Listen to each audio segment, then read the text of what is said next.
Hello everyone and welcome back to the American Dynasty YouTube channel. Now we're going to be talking about the match that did just happen a couple of hours ago, and USA has won against Jamaica 2-0 with 2 goals coming from Ricardo Pepi. And it was a very interesting, a very entertaining, and there were so many things that we had to learn from this game that we are going to be talking about 5 different talking points regarding this game. So we are going to be talking about McKennie, Musa, Ariola.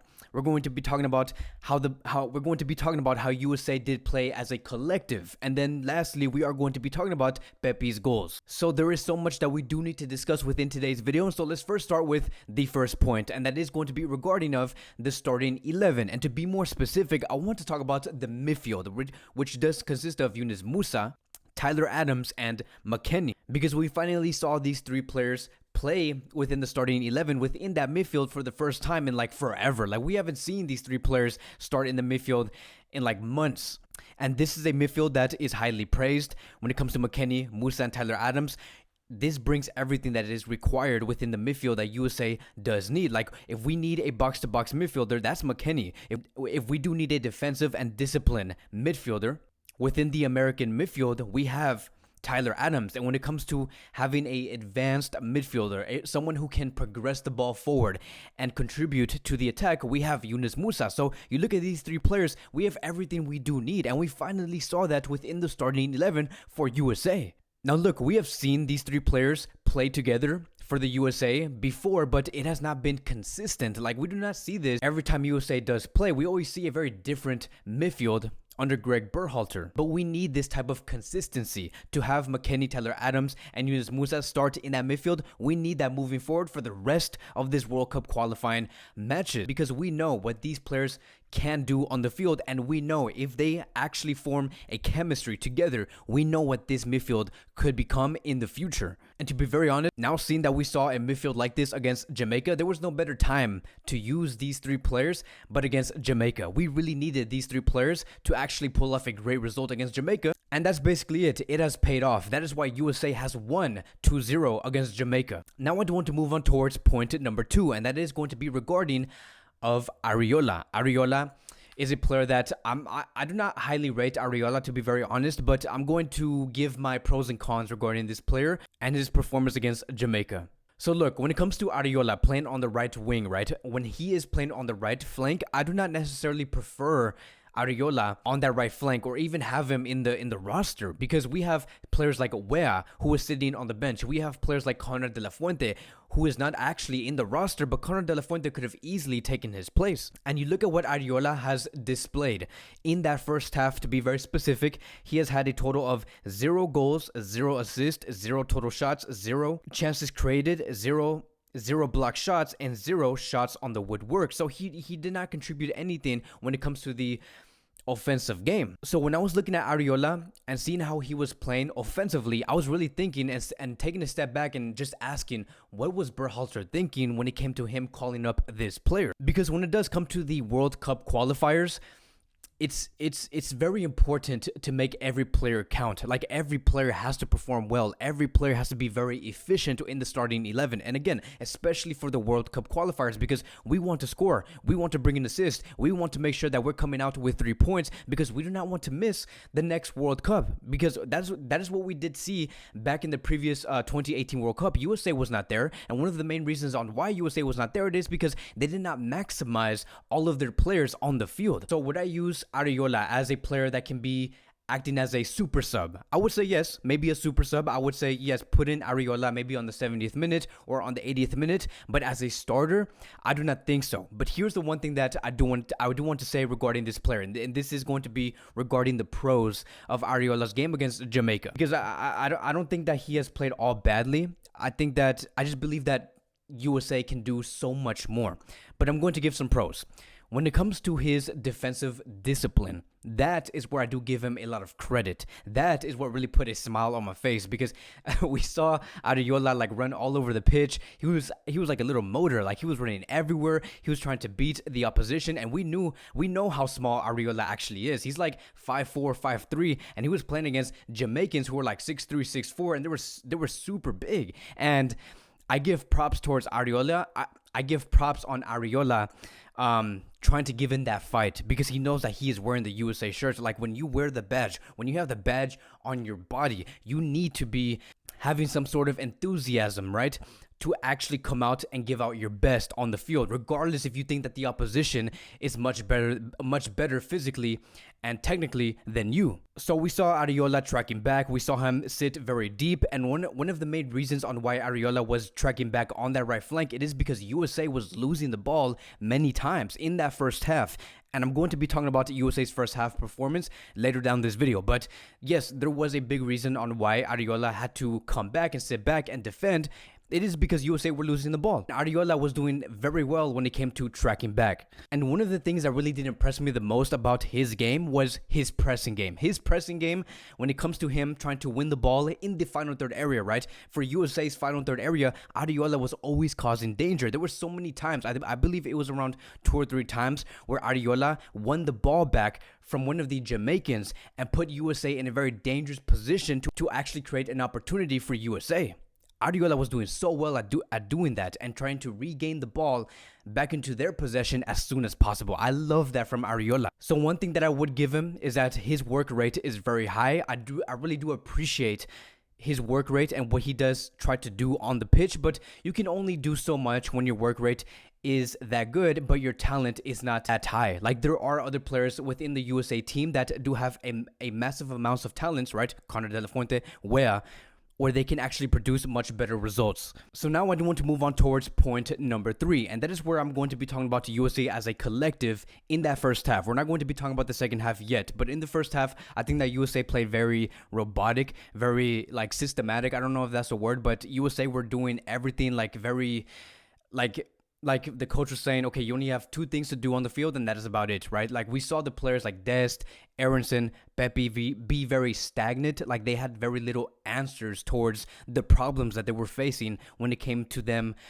trying to attack Jamaica, which was very weird because we don't really see USA play like that like 70% of the time. And I felt like USA could have done so much more, but they looked very limited. Now, there were moments of creativity from individual players, right? Some certain individual players like Yunus Musa, Sergiño Dest, Aaronson, they were all playing very well when it came to the individual game, but you're not going to be winning a game like that when you're playing very individual. Like the Jamaicans will stop you. Like we saw Dest try to take down 3 or 4 players. We saw Aaronson try to take down 2 or 3 players. We saw players like Musa try to take down another 3 to 4 players, but if you do not form as a collective, you're not really going to get far. You're not going to go nowhere. And especially when you knew that Jamaica was playing a very low block in their own half. So it was extremely difficult for us to get through there. And that is the reason why I did point out that one thing about Arriola and how USA were losing the ball. Every time USA were trying to find solutions in that low block of Jamaica, 80% of the time they lost the ball and Jamaica were trying to counterattack, and Arriola had to go back and track back and try to regain the possession. So this is something that I do not want to see moving forward when it comes to the World Cup qualifiers. We cannot continue to look that stagnant and such and look very like intimidated on the field. Like we cannot find any solutions. We need to find solutions in every game regardless, because eventually we're going to play against the Canadas, the Mexicos, the Honduras, where it is very difficult to pull off a win. But those are going to be my critiques regarding USA's game. Now I do want to get on towards the positive points, right? Where the things get really good, where we do fanboy, right? Because I think that what we have seen in the second half was a much better display for USA. And I'm going to be explaining why. So, I think that in the second half, Greg Berhalter did 2 things. He has informed towards Sergiño Dest to attack more inverted, right? Not be so wide, but to attack more inverted, like cut in and try to take the ball and take down 2 or 3 players. You're going to be having players like Yunus Musa, Aaronson try to back you up if you do lose the ball, right? We saw Sergiño Dest do that, and he has been very dangerous in the final third area. We also saw Yunus Musa, who played much more advanced in that second half, and we saw Weston McKennie play much more deeper, stayed back in order for Yunus Musa to move more advanced. And I think that is what really did work, was USA's efficiency on that right flank, because on the first half we did not see that. And on the second half, we really did see that. Like, what was going to happen? Was Arriola going to continue to just run and take the ball and try to break through the defense? No, that wasn't going to be the solution. I think that in the second half, during that break time, Greg Berhalter really discussed what roles should Sergiño Dest take and Yunus Musa take? Because, man, let me tell you, Yunus Musa was one hell of a monster. Sergiño Dest was one hell of a monster. And I think that because USA looked that much more inspiring, because they have shown that they can bring in answers towards the problems that they were facing in the first half, it inspired USA as a collective that they can actually pull off a win and they can actually score goals. Because in the second half, the one player that has scored, it was Ricardo Pepi. Ricardo Pepi did score the first goal, and it was a tremendous goal. And that is going to be point number 4. I want to focus on Ricardo Pepi. I think that Ricardo Pepi is a player that has shown his quality yet again. He has scored 2 goals against Jamaica. And I was really thinking, right, when Ricardo Pepi was scoring those goals, and especially the first goal, I'm like, man, like, thank God Ricardo Pepi chose USA over Mexico. Like, that was one hell of a steal. And I'm very happy to see that Pepi is a proud American, that he does really like to show that he loves this badge by kissing the badge, showing the fans that I am here to stay. I want to be one of the best strikers for USA moving forward for the next 10 to 12 years. It's very exciting. And what fascinates me the most about Ricardo Pepi's game, and especially against Jamaica, was his arrival inside the box, his perfect timing. Because every time Dest or Aaronson were trying to look for those crosses, Ricardo Pepi was always there in the perfect moment, in the perfect time to arrive and put the ball inside the net. Like, he understands and he reads where the game is going. And we just haven't had a striker like Ricardo Pepi in USA in a very, very long time. So we saw Pepi score 1 goal against Honduras, which was the previous game. And we saw Ricardo Pepi score 2 goals against Jamaica, which was the game that was held a couple of hours ago. And I do believe that if he continues to keep up this form, to be this efficient, to score 1 goal in one game, to score 2 goals in the other, score a goal every other game, I think that this is going to be our starting striker moving forward. This is going to be front 3 that should move forward. If we have Pulisic, Ricardo Pepi as the striker, and Gio Reyna as the right winger, we are going to be having a very lethal front 3, a front 3 that can be very dangerous and can actually dominate not only Concacaf but can actually dominate out there in Europe if we ever do face teams like Spain or Italy or maybe Belgium or Brazil or Argentina. But that's only if that front 3 continues to build that chemistry. There's still so much work to be done, but this team, right, this front 3 can take it very far. But he is the undisputed starter. And this is only going to lead me towards the last point, right? Which is going to be point number 5, the type of goals USA scored as a collective against Jamaica. Let me describe you guys what the first goal was all about. So basically, we saw Yunus Musa take the ball, progress the ball forward, exactly what we were asking from Musa and what we wanted from Musa over the past few months. He has been doing exactly what we have been asking for, right? I can't stop fanboying, but it's just that Yunus Musa is just such a efficient, advanced winger that he is going to be another starter for USA in the midfield. But that's besides the point. We saw Yunus Musa progress the ball forward. He passes towards Sergiño Dest. Sergiño Dest moves the ball even further.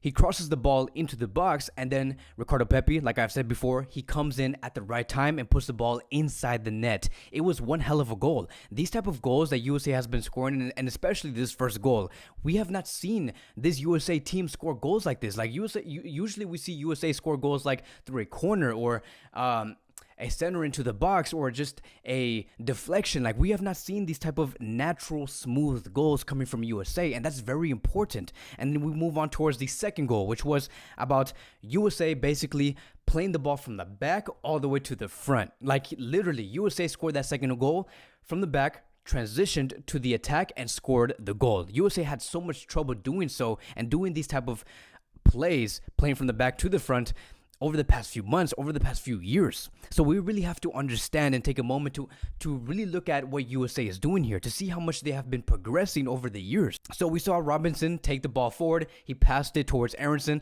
Aaronson was waiting. He was dribbling the ball progressively, slowly, waiting for Ricardo Pepi to make that run. It was clear that Ricardo Pepi was saying, look, I want the ball right here, put it right there. Once I get there, pass the ball, and then we saw Aaronson exactly like that. Like they were playing like mind games. Like I felt like Aaronson and Ricardo Pepi were trying to communicate telepathically. Like they were saying, "Okay, I understand what you're trying to do." And then we saw Aaronson basically read Ricardo Pepi very well inside the box. And then again, of course, Pepi put the ball inside the net. I don't want to sound too fanboyish. I don't want to overrate Pepi, but Pepi does remind me of Haaland. I know that I'm not saying that Pepi is going to be as good as Haaland, but I'm saying that his style of play reminds me of Haaland because he understands where to position himself all the time, 99% of the time inside the box. Like if Ricardo Pepi touches the ball inside the box, it is going to be a goal. And I love that. I love that USA has that in their squad. So that is going to be wrapping up today's American Dynasty YouTube video. Thank you guys so much for watching. USA has won against Jamaica 2-0. USA has won the 3 points. USA is going to be playing against Panama next, and we're going to continue to try and solve the problems that we have been facing. I think that this USA team can do it. They can progress as a team, as a collective moving forward. And I think that in the next game against Panama, we have to get those 3 points. We have to capitalize off of all of these opportunities that we are getting within this window. Thank you guys so much for watching, and I will see you guys in the next video.